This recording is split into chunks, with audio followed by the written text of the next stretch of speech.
Welcome to Forum 360 with its global outlook and local view. I'm Ardith Kack. We have all heard of ADHD, which is a attention deficit hyperactivity disorder, but perhaps we don't all know what it is and how it affects students in school. That is just one of the learning disabilities which affect how students are able to learn. My guest is Dr. Erich Merkle, who is with Akron Public Schools with their Office of Special Education and Pupil Adjustment Program. I believe Dr. Merkle can help us sort through this, and other learning disabilities. So tell me, Dr. Merkle, what is the most common learning disability that you find? Sure. So it's a privilege to be here. And when we think about all of the disabilities that can impact students, federal law recognizes 13 broad areas of disability. And within those are things like and conditions like autism, traumatic brain injuries, learning disabilities.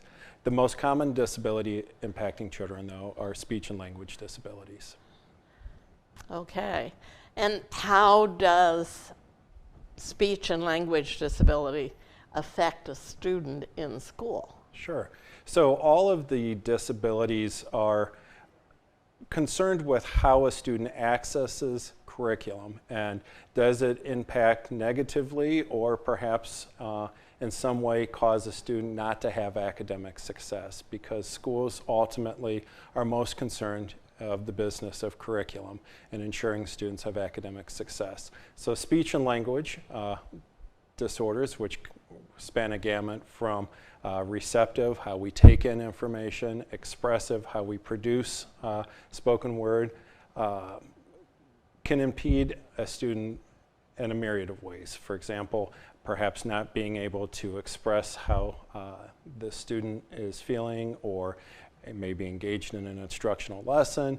The student may have difficulties using spoken word to put that onto paper, then which becomes another area of disability, a written language disability.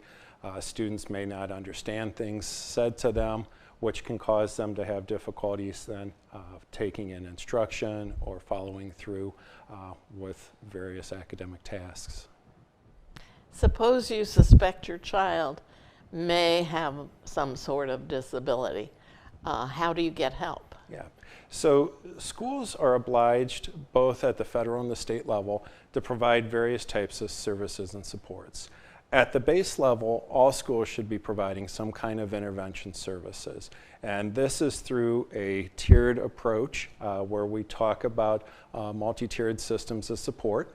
And this is looking at from a universal all the way through a very intensive level. In addition to the intervention supports that all schools are providing, then there are nuances of federal disability law that apply to students in public schools or school settings. That includes special education and Section 504, as well as the Americans with Disabilities Act. So a family can start by talking to their classroom teacher, the building principal, or the school counselor, or the school psychologist, and express what their concerns are and what can they do. Okay, you mentioned a few of the other disabilities that you find in school. What are some that you haven't mentioned? Yeah, so under federal law that is looking at special education, we focus on 13 broad areas of disability. So irrespective of what condition a student presents with, they still are going to fall under those 13 areas. But common disabilities affecting students, many of your audience probably has heard of dyslexia, for example, which is a language-based disorder of reading. And we have some very targeted legislation dealing with supporting students who are imperfect readers. We also have a whole series of math disabilities. Some folks call that dyscalculia, but they're math disabilities, so those are also fairly common. Certainly, I mentioned autism, which we know we've seen an explosion in autism in the last couple decades. And then, hearkening back even to our pandemic in the last couple of years, we have a whole spate of illness-related conditions or sequelae from COVID that could be impacting students and their learning. So there are really as many disability conditions as there are a diverse student population. Okay. And you mentioned autism, and Asperger's now comes under autism, but I imagine that's one of the things that you have to deal with. Yeah, so we have seen a marked increase in neurodevelopmental disabilities. And with the nomenclature changing in the last couple of years, autism is part of a broad spectrum of disabilities that includes what we talked about as Asperger's and pervasive developmental disorders not otherwise specified. So they're all within this umbrella, as well as some other neurodegenerative conditions like Rett's disorder and so forth. Are schools allowed to diagnose a child? So schools classify students as having a disability. They typically are not diagnosing, and that's not just a semantical difference, because schools' concern is how to support students across the various tiers of support that I mentioned, as well as federal and state disability laws. So in special education, for example, we are not diagnosing conditions, but we use a diagnostic framework that is a part of the Individuals with Disabilities Education Act, and that is an educational classification. So that's not the same as going to your community behavioral health or medical provider, which would then represent a medical diagnosis. And what is Section 504? You mentioned it. Can you go further with it? Yeah, and so Section 504 is a different pathway of getting students various accommodations and services. And Section 504 came to us from the 1973 Rehabilitation Act, and it's a civil rights act that is about non-discrimination and access for students. So whereas special education focuses more on specially designed instruction and related services like speech or audiology services, for example, Section 504 is about accommodations, which refers to how a student demonstrates or accesses learning, or certain types of services, perhaps like transportation because of medical needs. So it is a different pathway, and it's a civil rights initiative to ensure that students with disabilities are not discriminated or otherwise impeded in their access to instruction. And what programs and services are provided through special education? Yeah, so special education, and what we often say in the field, what makes special education special, in addition to all the tireless, hardworking people that support students with disabilities, is the fact that it has specially designed instruction and related services. And specially designed instruction refers to how we adapt the content delivery or methodology of instruction. So special education provides all of that intensive types of push-in or pull-out services, tutoring services. It could be small group instruction, all the way through to residential programs or inpatient types of settings, or it could be as simple as just a check-in, check-out with an intervention specialist a couple minutes every day. So it's a wide continuum. And then a lot of folks don't appreciate that schools have a whole cacophony of other people. These are called related service providers, and there are folks like myself who are school psychologists, but there are also speech and language pathologists, occupational therapists, physical therapists, audiologists, braille transcriptionists, mobility specialists, recreational specialists, and especially if you're not connected to the world of supporting students with disabilities, you may not realize that there is a whole community of support that every school district has to support students. Okay. I'm talking today about learning disabilities on Forum 360. And with me is Dr. Erich Merkle, who is with Akron Public Schools with their Office of Special Education and Pupil Adjustment Program. He is helping us understand learning disabilities better, and he's extremely well qualified for this because he has served as president of the Ohio School Psychologist Association and the Ohio Psychological Association. And last fall, he was recognized as the Ohio School Psychologist of the Year. Congratulations Thank you on very that. much. That's wonderful. Along with other state and local recognition, Dr. Merkle is a co-author of a recent chapter in Best Practices in School Psychology. So, very qualified. Are students with a learning disability mainstreamed or in a self-contained classroom? So when we think back to 1975, which is when special education and what affectionately we talk about as Public Law 94-142 came to us in public education, students were oftentimes either castigated from schools or not permitted to access any sort of educational services. And so one of the harms that special education sought to address was ensuring that students could receive a free, appropriate public education in a least restrictive environment. Now, those of us of a certain age remember special education classes were oftentimes in the back of the school or in the basement or hidden away. And we know that that's not positive for any student or anybody really to access education. So as time has progressed, we appreciate now that students learn best with their neighborhood peers within their neighborhood school, within their neighborhood environments to the extent possible. So instead of putting students in small group settings and the back of the school, we want them front and center and part of the school community as any other student would be. So most special education services are tilted towards trying to keep students receiving instruction with their same age peers within their local neighborhood environment, within their school setting. But as students may have more severe needs, certainly those are students that we would look at maybe having small group settings because of behavioral concerns or medical concerns, or more intensive disability needs like substantial multiple disabilities and cognitive disabilities and the like. Mm-hmm. And what education must be provided for the student with a disability? Yes. So students with disabilities are entitled to a free, appropriate public education in the least restrictive environment. And that isn't just a catchphrase, that is a part of the Individuals with Disabilities Education Improvement Act, and it's also recognized in Section 504 when we apply that to the school setting.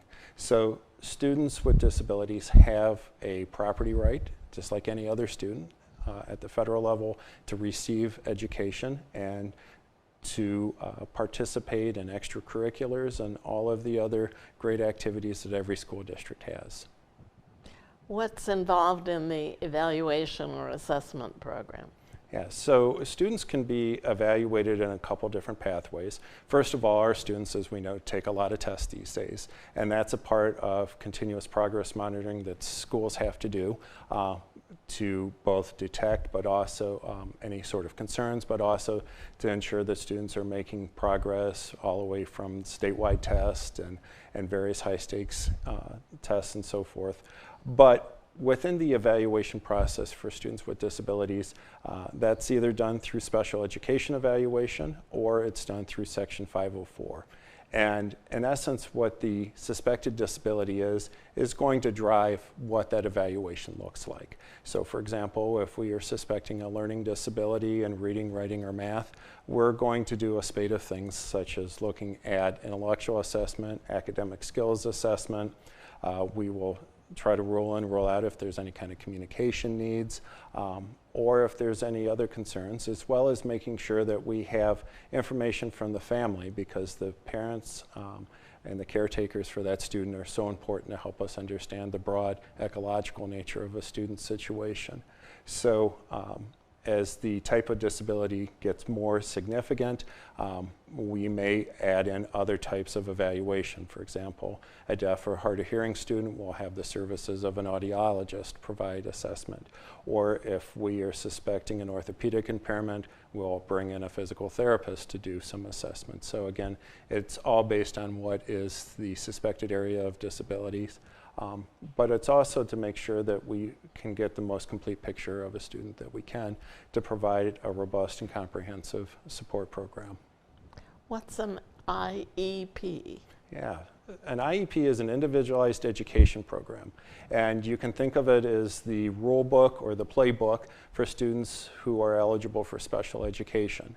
And it talks about the annual measurable goals that the special education program is going to emphasize for that student, as well as any type of related services, and that's all those other folks I mentioned, like your speech pathologist and occupational therapists, and so forth. And then it talks about what kind of accommodations and modifications may be provided to students, as well as what to do in situations like testing, or if there's something nuanced needed to help support staff to be able to best meet the needs of the student. So that is it is a playbook, if you will, that is updated at least every year or sooner, as it's a living document depending on the student's needs.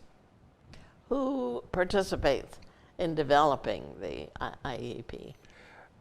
We well appreciate in schools that everything works best when we have an ecological or systemic approach here. And so we want to have a broad multidisciplinary team involved. That includes first and foremost a family or the caretakers of the child, because they are the experts on that student. And then it's a broad group of educational providers. So regular education teachers, special education teachers, all of those related service providers. There's usually someone who is a district leader or a district representative. There certainly can be other folks who come in as well. Could be maybe behavioral mental health providers, maybe folks from the community.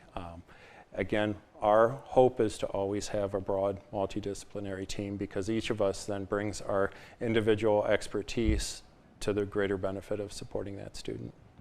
How is Section 504 different from an IEP? So a Section 504 plan differs because of its scope. Again, as a civil rights document that is emphasizing non-discrimination and access to education, it is looking at the accommodations and the services. So where an IEP really emphasizes the specially designed instruction, which is how we adapt a content delivery or methodology of instruction, Section 504 is looking at the accommodations and then any other services that need to happen. But it does not have specially designed instruction, and it by and large does not have related services as direct services. It could have consultation services, for example. But again, what distinguishes the two is whether or not there is going to be specially designed instruction. IEP is specially designed. Exactly. What rights do the parents and guardians have in the decisions that are made about the student? And this is so important because the family, again, are the experts on their students. And family rights and family contributions are the cornerstone to everything we do, either in special education or Section 504. So we want to make sure that families are given opportunity to participate and contribute, have voice in all of the decisions, and that they're meaningful partners. And certainly there are times that disputes arise because one side or the other has maybe some different lenses on what types of services and supports. And there are a whole gamut of disputive practices that families can embark on, from various tiers of meetings to having representatives from the newly fashioned Department of Education and Workforce, formerly known as the Ohio Department of Education.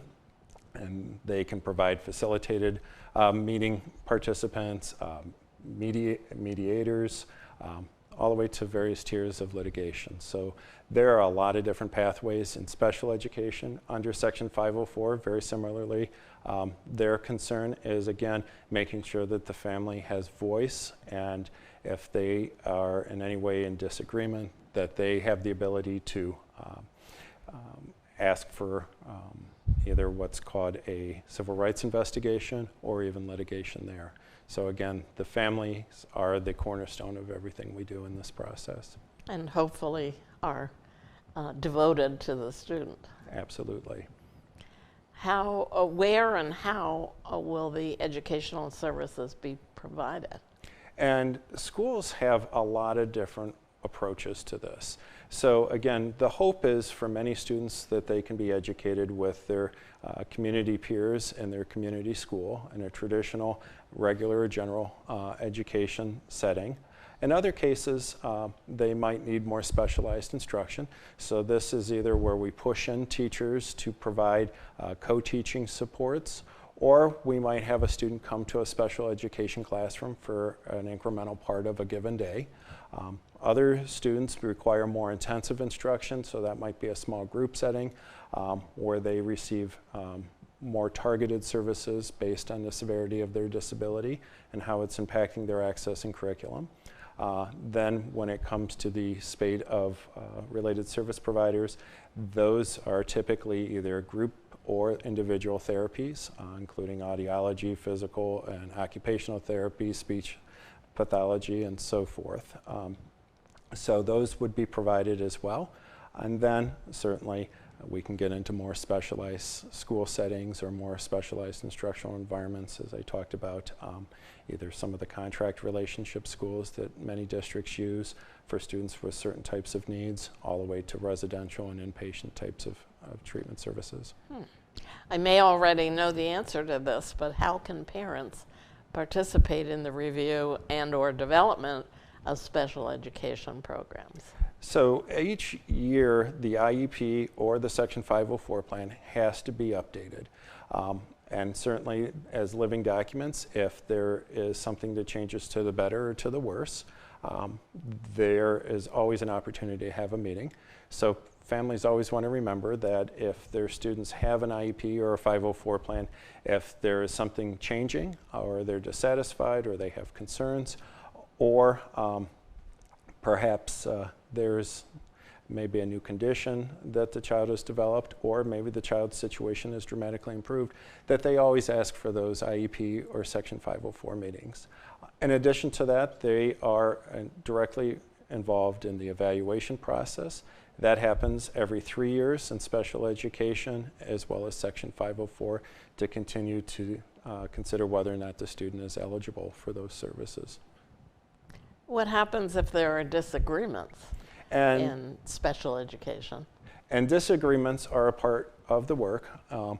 Our hope is by having a robust team process that we can work through the impasses and the disagreements, because in most cases the disagreements are coming from a good place on both sides, where the schools and the families are both advocating for their students and trying to meet the students' needs. They may just have sometimes a different lens on how they're going to do it. If there are disagreements, though, that goes into that whole conversation of all the various tiers of meetings you can have, to the facilitated and mediated involvement from the Department of Education and Workforce, to the litigative efforts. Again, our hope is that as schools, we can work with the families and resolve those impasses to avoid that. There are also specialized personnel, including parent mentors that many school districts have, or advocates that are available in the community that can also help support families in that process if they need it. How can a parent learn more? So all of this is incredibly complicated because it's driven by many federal and statewide statutes. And there's a lot of minutia in the weeds of these statutes, and it can really feel overwhelming. The best approach is to partner with your child's school, and talking to your classroom teacher, your principals, your special education teachers, your school psychologists, your school counselors can really impart a lot of information. If a school district has a parent mentor, you can certainly reach out to the Board of Education in your community, find out if they have a parent mentor. There's also a lot of information on the internet these days about special education, although one always has to consider the sources, since there are certainly some agendized commentary and so forth we have to think about. In just a couple minutes, can you tell me again, we talked about dyslexia, and we talked about autism, and communication skills. Any others that we should talk about? And at this point, we want to be very mindful about the post-COVID world that we all live in. And so if your child has had COVID, or has had what we talk about as long COVID, for example, to appreciate that that could impact a student beyond just as a respiratory infection, but also could have systemic or neuropsychological impacts. So being mindful of long COVID is probably one condition. In addition, being very much aware of the whole spate of, we started talking with ADHD at the beginning, through learning disabilities, thinking about things like intellectual disabilities or substantial multiple disabilities, to very low incidence disabilities like deaf blindness. I thank you, Dr. Merkle, for all that you have given us today. I'm sure there are people out there who have been worrying about learning disabilities. Something is not right with one of their children and they're not learning well. And thank you, our audience, for joining us today. Forum 360 with its global outlook and local view. Thank you. Forum 360 is brought to you by John S. and James L. Knight Foundation, the Akron Community Foundation, Hudson Community Television, the Rubber City Radio Group, Shaw Jewish Community Center of Akron, Blue Green, Electric Impulse Communications, and Forum 360 supporters.